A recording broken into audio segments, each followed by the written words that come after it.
আসসালামু আলাইকুম বন্ধুরা, আজকে আমি দেখাবো মাত্র 2টা ডিম দিয়ে কিভাবে এত সুন্দর একটা কেক তৈরি করবেন সেই রেসিপিটাই আপনাদের সাথে শেয়ার করব।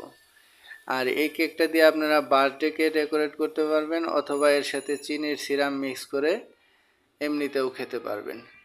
কেকটা অনেক সফট, নরম, তুলতুলে এবং সুস্বাদু। আপনারা সবাই রেসিপিটা ট্রাই করবেন। কেকটা বানাইতে যেসব শুকনো উপকরণ ব্যবহার করেছি তার মধ্যে ময়দা রয়েছে 2/3 কাপ পরিমাণ।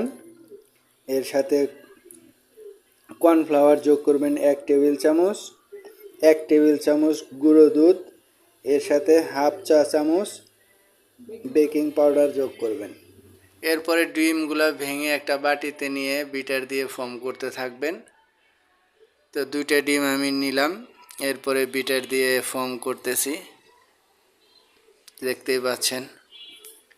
খুব সুন্দরভাবে ফর্ম করতে হবে, আর এটার জন্য অবশ্যই আপনারা হ্যান্ড বিটার অথবা মেশিন দিয়েও, এভাবে বিটার মেশিন দিয়েও করতে পারবেন।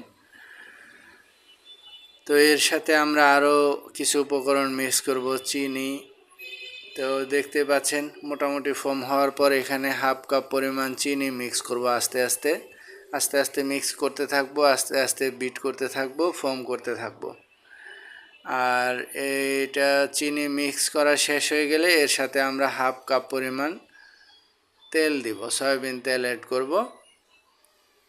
দেখতে পাচ্ছেন আমার চিনি মিক্স করা শেষ, ফোম হচ্ছে, সুন্দর ফোম হচ্ছে, আপনারা দেখতেই পাচ্ছেন। এর সাথে এবার আমি সয়াবিন তেল অ্যাড করব হাফ কাপ পরিমাণ। তেলও একসাথে দিবেন না, অল্প অল্প দিবেন আর ফোম করতে থাকবেন। ফোম চলতে থাকবে, এর সাথে তেল মিক্স করতে থাকবেন। তেল মিক্স করা শেষ হয়ে গেলে এর সাথে একটু আমরা ভ্যানিলা এসেন্স ফ্লেভারের জন্য অ্যাড করব।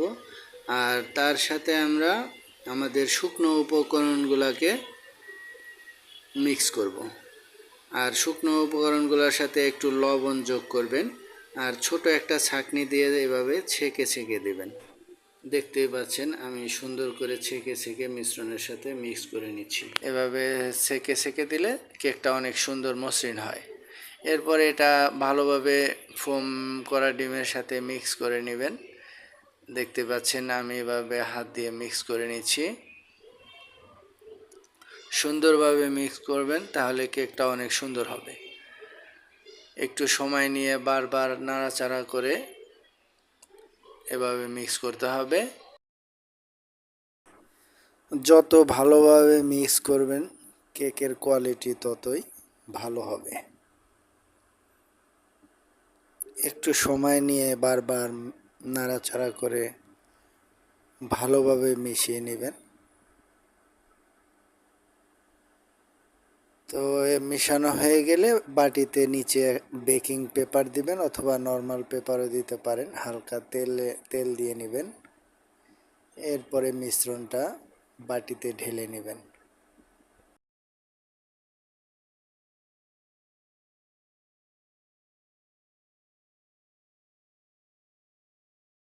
এরপরে বাটিটা আস্তে আস্তে টোকা দিয়ে নাড়াচাড়া দিয়ে, যাতে ভিতরে বাতাস না থাকে, বাতাসগুলো বের করে দিবেন। আর একটা কাঠি দিয়ে এভাবে ঘুরিয়ে ঘুরিয়ে নেড়ে নেবেন, তাহলে বাতাসটা বের হয়ে যাবে। এরপরে আমি আমার ফ্রাই প্যান কড়াইটাকে 10 মিনিট প্রি হিট করে নিয়েছিলাম। এর উপরে এখন কেকের বাটিটা বসিয়ে দিলাম। এবার মোটামুটি 40-45 মিনিটের মতো আমরা অল্প আঁচে দিয়ে এটাকে কেক তৈরি করব। একটু সময় কম বেশি লাগতে পারে, তো দেখে বুঝে নেবেন যে কেক হয়ে গেছে কিনা। কেক হওয়ার পর এটাকে নামিয়ে নেবেন।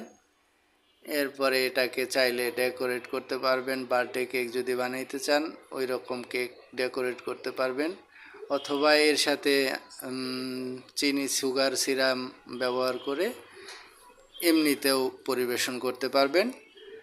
বাচ্চারা এই কেকটা খুবই পছন্দ করবে, নরম তুলতুলে সুস্বাদু হওয়াতে।